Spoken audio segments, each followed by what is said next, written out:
जय श्री कृष्ण, जय श्री राम, हर हर महादेव। आज भारतवर्ष में विश्व का, इस धरती का सबसे बड़ा महान धार्मिक पर्व प्रयागराज महाकुंभ में आयोजित है। महाकुंभ के माध्यम से वहीं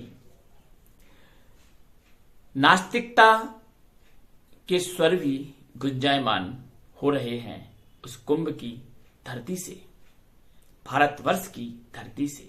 मित्रों, ये कोई पहली बार नहीं है कि जब आस्तिकता, जब सनातन की बात चलती है, जब सनातन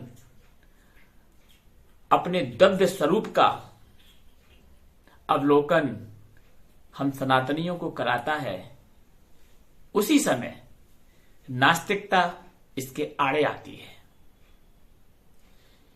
नास्तिकता हमारे ही बीच में से कुछ लोग हैं जो वेद को नहीं मानते हैं अपने अज्ञान के कारण।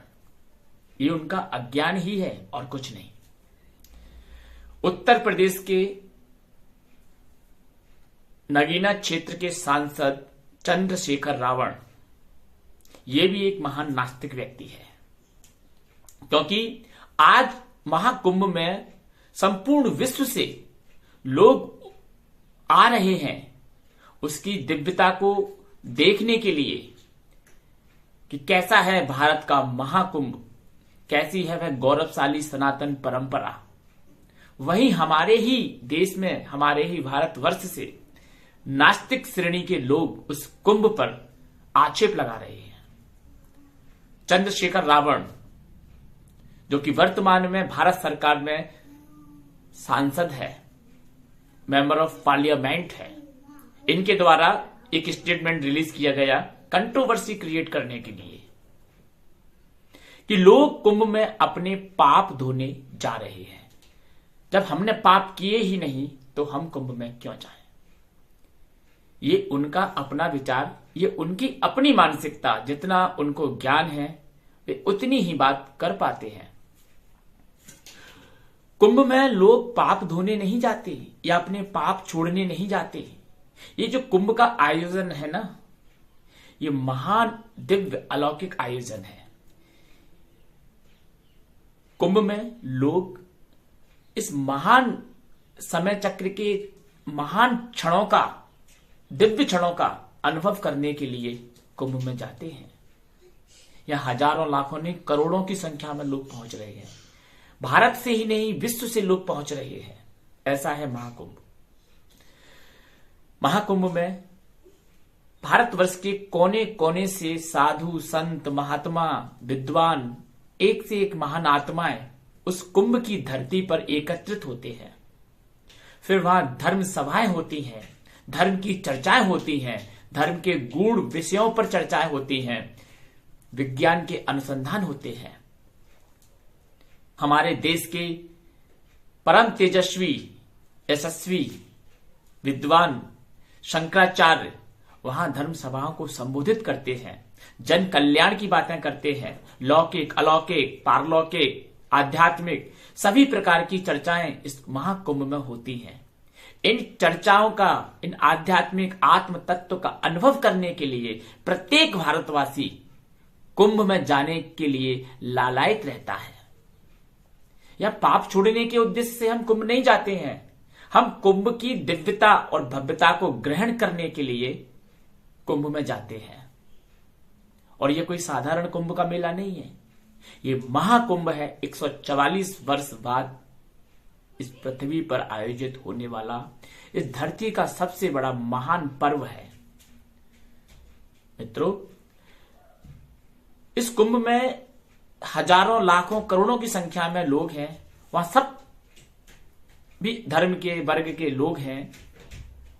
वहां नास्तिक लोग भी हैं जो सिर्फ कुंभ में यह देखने जाते हैं कि यहां क्या कमी रह गई है, कैसे इस कुंभ को, इस सनातन को क्रिटिसाइज यानी कि इसकी आलोचना की जाए, इसको आलोचित किया जाए, इसको नीचा दिखाया जाए, लोगों में इसके प्रति एक गलत धारणा उत्पन्न की जाए। कुछ लोगों का प्रोपोगंडा कुंभ में यही है इन्होंने टिप्पणी की, चंद्रशेखर रावण ने, कि कुंभ में लोग पाप धोने जाते हैं। वहीं एक मैडम महिला थी, वो एक वीडियो वायरल कर रहे हैं सोशल मीडिया पर कि देखो कुंभ में कैसे लोग गंदगी कर रहे हैं, यहाँ शौच कर रहे हैं, यहाँ लैट्रिन कर रहे हैं, बाथरूम कर रहे हैं। मित्रों, आप मुझे बताइए, हमारे देश में एक छोटे से शहर की जनसंख्या 10-20 लाख होती है और 10-20 लाख जनसंख्या होती है, लेकिन कुंभ में तो करोड़ों की संख्या है। सरकार की ये सामर्थ्य नहीं है कि प्रत्येक व्यक्ति को भी वही सुविधा दे दे, और ये स्वाभाविक बातें हैं, लेकिन उस सीन को दिखाना, उस चीज को दिखाना कहीं हमारे कुंभ की मर्यादा को और हमारे कुंभ के वैभव ज्ञान, उसका जो सरकार ने योजनाएं तैयार की हैं, क्या उन योजनाओं पर पानी नहीं फेरना है? बिल्कुल। इसमें राजनीतिक लोग भी सम्मिलित रहते हैं जो कि सरकार को क्रिटिसाइज करना चाहते हैं। मित्रों, सरकार ही नहीं, जब हम चाहेंगे तब व्यवस्थाएं सुधरती हैं। लेकिन कुंभ में उत्तर प्रदेश सरकार ने जो व्यवस्थाएं की हैं वे बिल्कुल सराहनीय है। उसके लिए उत्तर प्रदेश सरकार साधुवाद की पात्र है। वहीं कुछ लोग अभी एक नया प्रोपोगंडा चला दिया, कुंभ में एक दुर्भाग्यपूर्ण घटना घटित होती है, बहुत ज्यादा भीड़ थी, भगदड़ मच गई और उसमें कई लोग मारे गए। तो यही नास्तिक सोच वाले लोग जो कि सोशल मीडिया पर एक्टिव हैं, सब जगह एक्टिव हैं, ये कोई भी मौका अपने हाथ से जाने देना नहीं चाहते हैं। अब कहने लगे कि अगर कुंभ में ऐसे ही दिव्य महान संत आत्मा थी जो भविष्यवक्ता थे, भविष्यवाणियां करते हैं, और अगर ईश्वर था तो फिर इन लोगों को क्यों नहीं बचाया, ये लोग क्यों मारे गए? ऐसे बेहुदा अज्ञान से सने हुए मूर्खतापूर्ण प्रश्न इनके द्वारा दागे जाते हैं और ये कोई भी मौका हाथ से जाने देना नहीं चाहते हैं। ऐसे हैं नास्तिक श्रेणी के लोग। साथियों, मुझे एक बात बताओ, इनके जो भगवान को मानने का जो कंसेप्ट है ना, वो थोड़ा विचित्र है। ये भगवान को पता नहीं है किस लेवल पर मानते हैं, किस स्तर पर मानते हैं, किस स्तर पर अनुभव करते हैं, ये इनका अपना पर्सनल विचार है। लेकिन मैं आपको बता दूं कि ये लोग जब अंबेडकर की मूर्ति लेकर के अपने, हमारे यहां शादी विवाहों में बारात जब निकलती है तो सिर्फ पार्वती सीताराम की तस्वीरें लेके जाते हैं। आप लोग तो बाबा साहब अंबेडकर की मूर्ति लेके जा रहे हैं ना, अपनी कार में भी बाबा साहब अंबेडकर की मूर्ति आपने लगा रखी है, बौद्ध की मूर्ति आपने लगा रखी है। लेकिन दुर्भाग्यपूर्ण तरीके से आपके साथ भी कोई घटना जब घटित होती है तो बाबा साहब अंबेडकर आपको बचाने आते हैं क्या? बौद्ध आपको बचाने आते हैं? नहीं आते हैं। तो फिर ये प्रश्न आप पर भी तो लागू होता है कि आप भगवान के आड़ में सनातन धर्म पर इस प्रकार के अनर्गल आक्षेप लगाते हैं। गलत है, ये आपकी धारणा है, आप मानते हैं। बाबा साहब अंबेडकर एक बहुत बड़े सोशल रिफॉर्मर थे, बौद्ध भी एक सोशल रिफॉर्मर थे, लेकिन आप उन्हें देवत्व के तौर पर पूज रहे हैं, भगवान के स्तर पर पूज रहे हैं। तो क्या किसी को कोई परेशानी हो रही है? क्या कोई सनातनी आपको कोई कमेंट्स कर रहा है कि आप ये क्या कर रहे हैं? नहीं कर रहा ना। तो फिर आप ऐसे अनर्गल मूर्खतापूर्ण कमेंट्स क्यों करते हैं जिसका कोई आधार ही नहीं है? आपके साथ भी तो घटनाएं घटित होती हैं, लेकिन आपका प्रोपोगेंडा है सनातन से नफरत, सनातन से घृणा और इसकी आड़ में अपने वोट बैंक को मजबूत बनाना।